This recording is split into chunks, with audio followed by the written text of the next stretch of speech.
today we will learn about the laser beam machining, that is generally known as LBM, and it is a non-traditional machining process. So firstly we give some introduction. Modern machining methods are established to fabricate difficult machine materials such as high strength thermal resistance alloys, various kind of carbides, fiber reinforced composite materials, stylites and ceramics.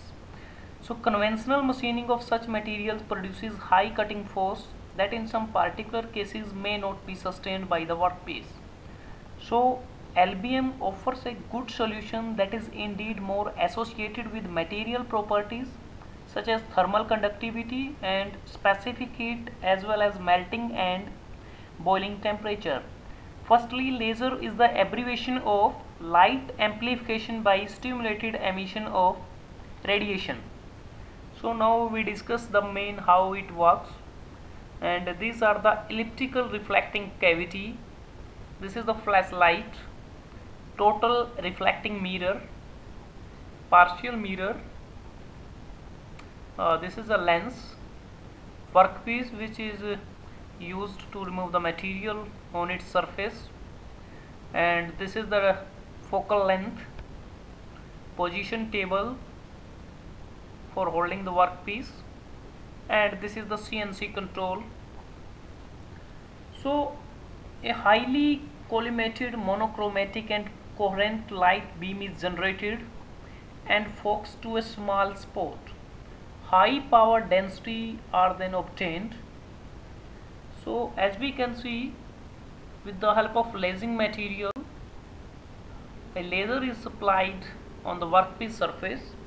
So then unreflected light is absorbed and thus heating the surface of the specimen or workpiece. On sufficient heat, workpiece starts to melt and evaporate, and as we can see, it removes the material on the surface of the workpiece, and high intensity laser beams are not recommended since they form a plasma plum at or near the surface of material with a consequent reduction in the process efficiently due to absorption and scattering losses. And in LBM, workpiece material is removed through the several effects that including reflection, absorption and conduction of light that is followed by melting and vaporization. The material of the workpiece with respect to these effects determine the MRR, that is material removal rate, and here reflectivity depends on the wavelength property of material's surface finish and its level of oxidation and temperature, and at the given wavelength higher the reflectivity of the material, lower is the removal rate and vice versa. And here are some advantages of LBM. The first advantage is tool wear and breakage are not encountered. Second one is very small hole with large aspect ratio can be produced. Next one is a wide variety of hard and difficult to machine material can be tackled. And the next one is machining is extremely rapid and the setup times are economical. Next one is holes can be located accurately by using an optical laser system for alignment. And the last advantage is the operating cost is low. So these are some advantages of LBM, and here are some limitations of LBM.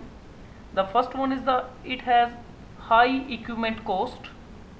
Tapers are normally encountered in direct drilling of holes.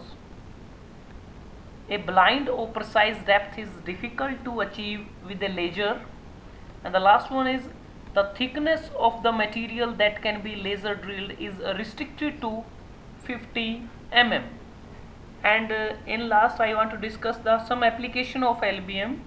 Lasers are widely used in many industrial applications like that including the plating, heat treatment, cladding, alloying, welding and machining. So today we have learnt about the working of the laser beam machining, its advantages and limitations, and the process of LBM.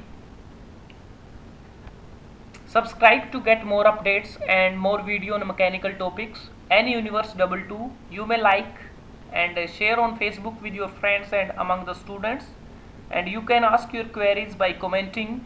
You can also give your suggestions if required. Thank you. Have a nice day.